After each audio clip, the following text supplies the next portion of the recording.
अस्सलामुअलैकुम जी। की हाल चाल जे? उम्मीद करदा सारे भरा खैर नाल होणगे।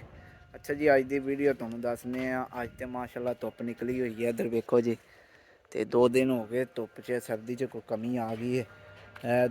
बड़ी मेरा रब बहुत मेहरबान होया, अल्लाह पाक दा शुक्र है, अल्लाह ताला लख लख शुक्र है। माशाअल्लाह डंगरां नूं वेख लो, खुश हो गए ने डंगर भी।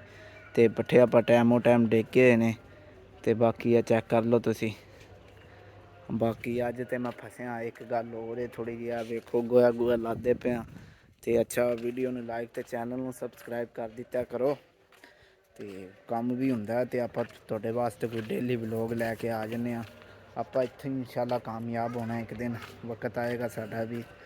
बाकी इंशाअल्लाह खुश रहा जे, दिलों दुआ दिया जे भरा नूं, ते इंशाअल्लाह कामयाब होवांगे। ते बाकी आपां कुछ ख्वाब भी पूरे करने ने। ते तुहानूं अल्लाह पाक नमाज ही बनाए 5 वक्त दा सच्चा पक्का सच्चा। ते इधर वेख लो, ते गोया लादा पिया। ते बाकी पट्ठे कुतरे पे ने सारे, तुहानूं विखा देना मैं। इंशाअल्लाह हाली कोई मसला नहीं है, रोज़ की वीडियो लैके हाजिर होंदे रवांगे। तो बाकी वीडियो नूं वेख के थोड़ा जिहा कमेंट च अकासी कर दिता करो यार भी तेरी इत्थे गलती है, तू इत्थे गलती करदा पिया। क्योंकि असी सीनियर बंदे नहीं है, जूनियर बंदे आ। ते थोड़ा जिहा तुसीं दस्सोगे तो आपां थोड़ा अगों तो नहीं करा करांगे गलतियां। तुहाडी भरावां दी सपोर्ट नाल ही चलांगे। बाकी वीडियो नूं लाइक तो चैनल नूं सबसक्राइब कर दिता करो। नवी तो नवी वीडियो लैके हाजिर होंदे रवांगे। दस भी दिता करो नहर ते बनाइए, पट्ठे वढ़दे बनाइए, जिथे कहोगे तुसीं उत्थे बना लिया करांगे। तो हालना पईयां ने, राती चलाया सी टूल, राती नहीं मैं बना सकिया व्लॉग क्योंकि मैं तो मतलब घरे फसया सा, चक्की चलाई हुई सी। अच्छा, तुहानूं मैं चक्की चलांदे भी दस दियां। चक्की चलाने आपां, आटा चक्की टूल चलाने वो भी दस दिया, उत्थों भी कहोगे तो व्लॉग बना दिया करांगा। तो बाकी आपां देसी जे व्लॉग बनाने होंदे आ, सादे जे बंदे आ, अल्लाह पाक दे फरमा बरदार बंदे, अल्लाह तो डरन वाले आ। मेरा मालक माफ़ फरमावे कोई गलती हो जाए तो। बाकी नमाज पढ़िया करो यार, जिंदगी मौत का कोई पता नहीं है कदों मुक जानी है।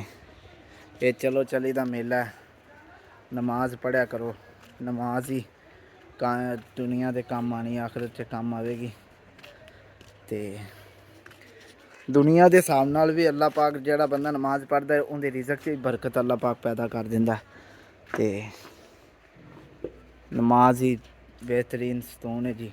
मैं एक वीडियो च वेख्या तो वह कबर च ना अल्लाह माफ़ करे, अल्लाह माफ़ करे, तो एक सप वेख्या जिन्दा नाम सजाउल लकड़ा। अपने नबी पाक ने फरमाया सी बेनमाजी वास्ते उस सप नूं कबर दे विच मुसल्लत कर दिता जाएगा। अल्लाह मेरी तौबा या अल्लाह मेरी तौबा। बाकी सारे भरावां अगे अपील है यार, सारा काम छड्ड के ना सिर्फ 2 घंटे 5 वक्त 1 घंटा लगदा नमाज़ पढ़न जे 5 वक्त दियां। 24 घंटे जे आपां 1 घंटा 1.5 घंटा भी नहीं कढ सकदे यार। आपां दुनिया के काम च मोबाइल च किन्नी देर बैठे रहने। तो बाकी नमाज़ पढ़नी चाहिए है। तो बाकी वीडियो नूं लाइक तो चैनल नूं सबसक्राइब कर दिता करो। मिलते हैं इंशाल्लाह नैक्सट वीडियो च। अल्लाह हाफिज़। लव यू हो गया।